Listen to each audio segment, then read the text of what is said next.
where history comes alive, not as dusty, forgotten tales, but as echoes of resilience, vibrant cultures, and boundless hope.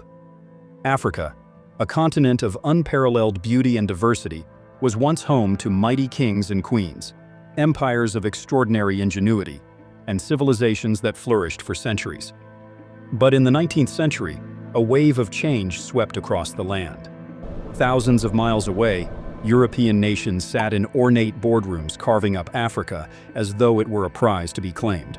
They redrew borders, enslaved its people, and extracted its resources, often without stepping foot on African soil. But Africa did not remain silent. It rose, fought, and reclaimed its destiny. Today, we're diving into the incredible journey of Africa, from the golden age of empires to the struggles of colonization and the ultimate triumph of independence. This isn't just a history lesson. It's the story of betrayal, resilience, and the unyielding fight for freedom.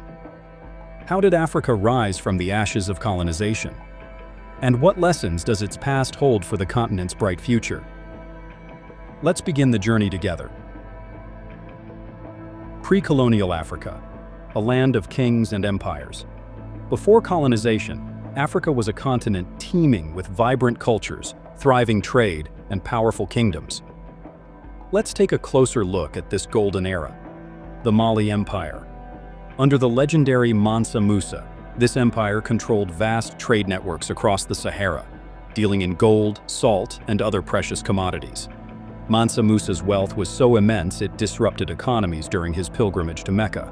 Great Zimbabwe. Its iconic stone ruins stand as a testament to advanced architectural and engineering techniques developed long before European contact. Centers of trade and knowledge, cities like Timbuktu and Zanzibar became hubs of intellectual exchange, connecting Africa to Asia, the Middle East, and Europe through trade. They weren't just trading goods like ivory and gold, they traded ideas, laying the groundwork for global interconnectedness. By the 15th century, Europeans began arriving, but their influence was limited to coastal trading posts. For centuries, Africa maintained control over its territories, allowing only selective trade. The Scramble for Africa, dividing a continent. The story changed dramatically in the 19th century. Industrialization drove European powers to seek raw materials, new markets, and land for their growing empires. This sparked the so-called Scramble for Africa, a chaotic race to claim territories across the continent. In 1884, this competition reached its peak with the Berlin Conference.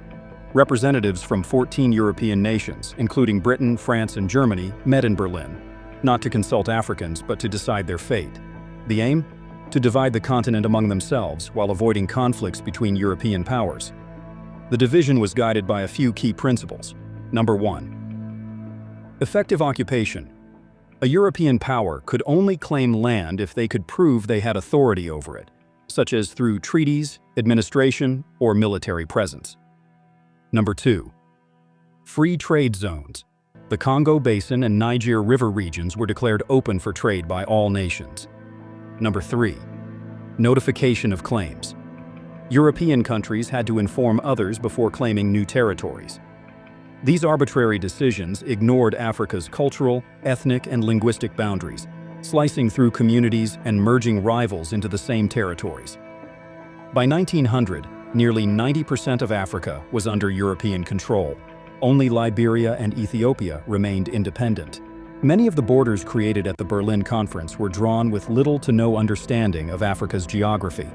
In some cases, European representatives drew boundaries directly onto maps that lacked detail or accuracy, splitting ethnic groups and merging rivals into artificial nations.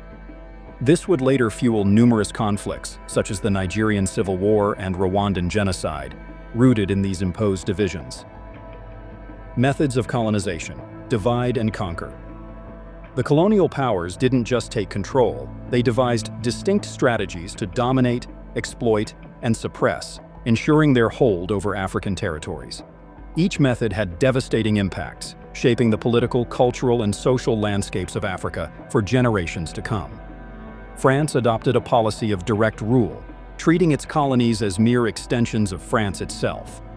French authorities imposed their language, governance, and cultural norms with the aim of transforming colonized people into French citizens, at least in theory. In contrast, Britain opted for indirect rule, a system that co-opted traditional African leaders to enforce colonial policies.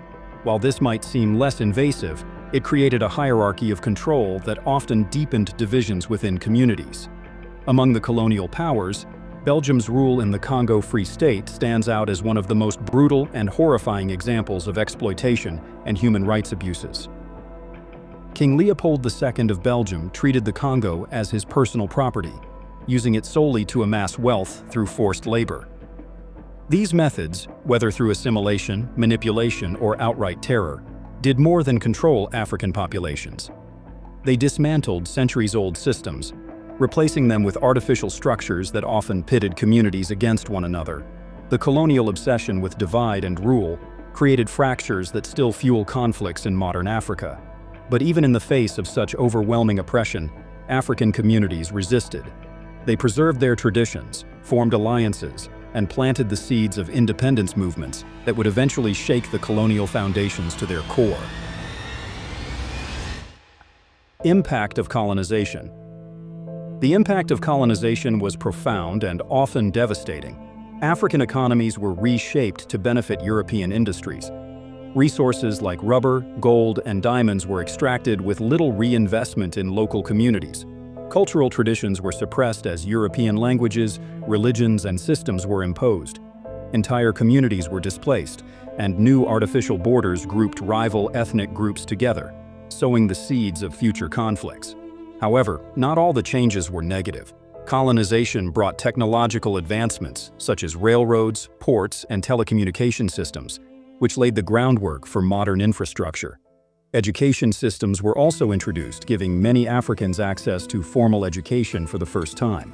While these changes primarily served colonial interests, they also planted seeds for Africa's modernization and future development. Colonial powers used economic systems that kept African economies dependent on Europe, a legacy that persists today. For instance, France established the CFA franc currency, which is still tied to the French treasury and limits economic sovereignty for 14 African nations. This has led to ongoing debates about true independence in these countries. Decolonization, the fight for freedom. After World War II, the world witnessed the slow unraveling of European colonial empires. The war had weakened colonial powers, both economically and politically, and the rise of anti-colonial sentiment made it harder to justify their hold on African territories.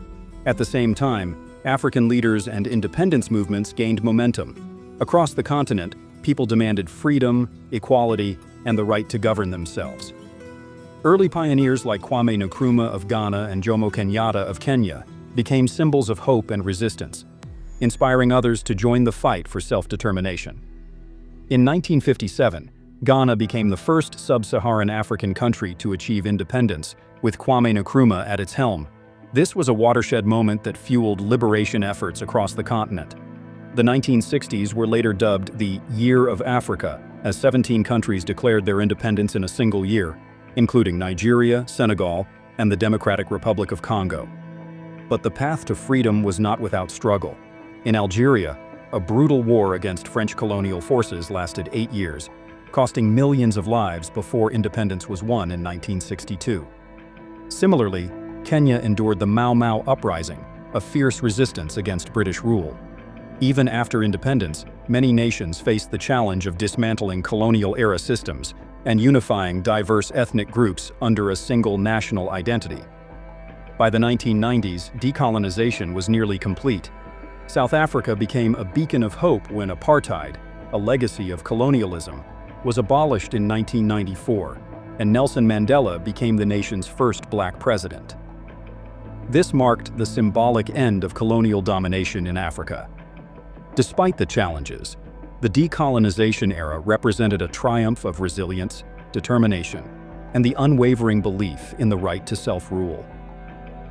Africa's independence movements not only reshaped the continent, but also inspired liberation efforts worldwide, leaving a legacy of courage and unity that continues to influence the world today.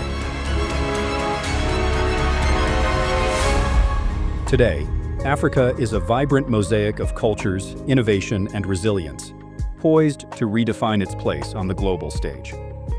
Thank you for watching Cenn Entertainment. If you've been inspired by Africa's incredible story, hit that like button and subscribe for more captivating stories that connect us to the heart of the human experience. Question of the day: what do you think Africa's future holds as it reclaims its narrative and identity? Let us know in the comments. Until next time, keep exploring, keep learning, and keep celebrating the beauty of Africa.